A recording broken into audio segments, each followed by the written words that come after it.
The current ongoing debate in regards to the future of the MCU is how should Marvel Studios handle the whole Kang situation and what would be the best course of action. Everybody has their opinion and their own theories. Many of you asked me for mine, so let's get to it. How I would deal with the whole Avengers The Kang Dynasty scenario.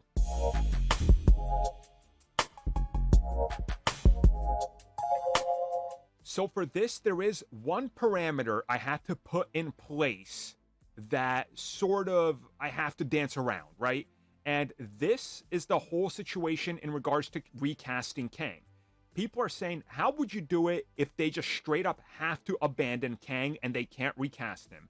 Because for some reason, people are still convinced that that's a thing and that now Kang can never be played by another actor as long as Jonathan Majors is alive. So I put that into this, meaning Kang must be abandoned at all cost. He's done. We can't deal with him anymore. We can't show him because it's Jonathan Majors. So how would I deal with this whole fallout? So this is going to be a pretty simple explanation. I am going to do what Marvel Studios is failing to do, and I'm going to make what if important. Now, before you jump at me in the comments and call me a hypocrite, no, I am not backpedaling on the truth of the matter. And the matter is that only less than 19% of the people that watch the films watch the TV shows based on Marvel. That's a fact. That number actually might be up to like 21% now, maybe 22 the last I checked, but still, people are not watching these shows. Hence why when Daredevil showed up in Spider-Man No Way Home, most people's theaters were like, is this important? Why are those nerds cheering? Who is that? They had no idea who Matt Murdock was. The numbers are all there. You can look them up yourself. So what I would do is acknowledge the bigger multiverse picture, which clearly they are acknowledging. And what I would do is pretty simple. Avengers 5 opens up with a prologue.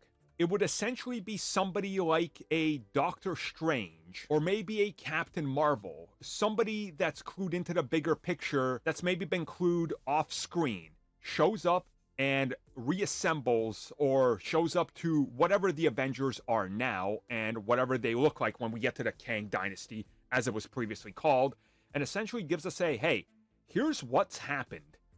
There's this dude, Kang.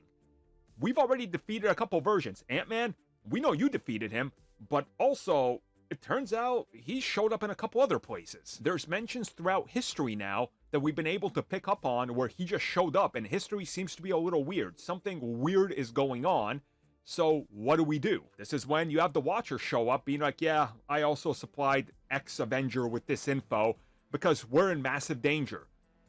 I can't look at the universe anymore. I can't watch it all. There's somebody bigger. I don't know what's going on, referencing Loki, right? We got to keep Loki in mind.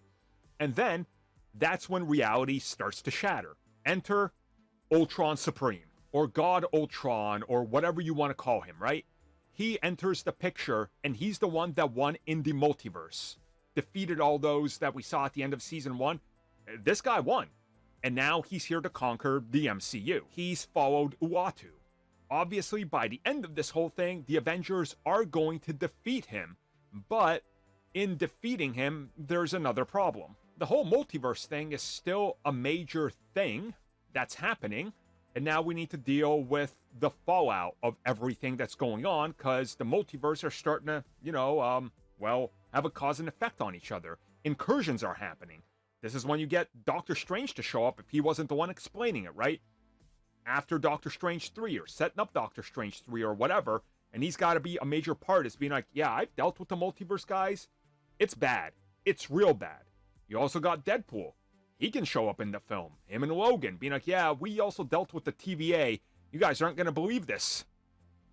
And then, well, what's the TVA? Yeah, it's this organization run by Loki. Whoa, hold up, what? Yeah. Okay. What's next?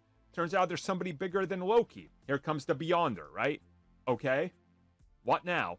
Well, each one of them is going to assemble a team, and they're going to fight for reality. The winning team, that's the one that gets to reshape reality. Here's your entrance to Secret Wars. I mean, it's essentially kind of reshuffling just what the Kang Dynasty is going to be, but in place, you put Ultron in there to make What If matter and kind of split the difference, because I don't think they should if they can't use Kang, rush through another villain. That to me doesn't make sense. You don't want to waste Annihilus or Galactus, as some people are saying, or anything like that, or Doom. That's the dumbest idea I've ever heard.